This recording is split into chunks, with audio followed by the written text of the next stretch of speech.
Hello, howdy, and welcome to another Grow Lapse video. This time it's all about the snow peas. I'm Kathryn and I'm the Aerogarden Homesteader. I have grown peas in the past, in a bounty, because I knew they can get out of hand, but boy, did these ones really get out of hand. I began by sprouting the seeds on paper towel, placed against the side of a cup. The cup part is important as I wanted the sprout to grow up and the root to grow down.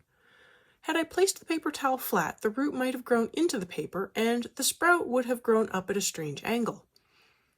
The seeds did do quite well as I was able to control the amount of water to prevent the seeds from getting too wet and just rotting. Once the seeds were big enough, I was able to place the sprouts in a peat sponge.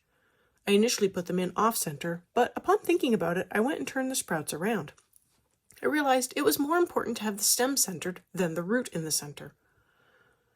This was just 4 plants in a bounty, 4 pole peas.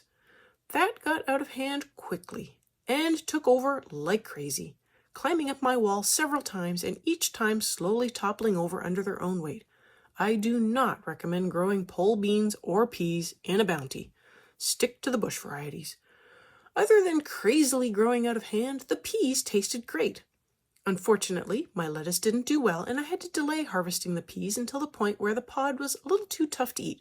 But despite that, the pea part of the pod tasted great and I used those in my salads once my lettuce got the memo. I could have used the snow peas in other things like, stir fries or just eaten them plain, but I decided I wanted to wait for the salad.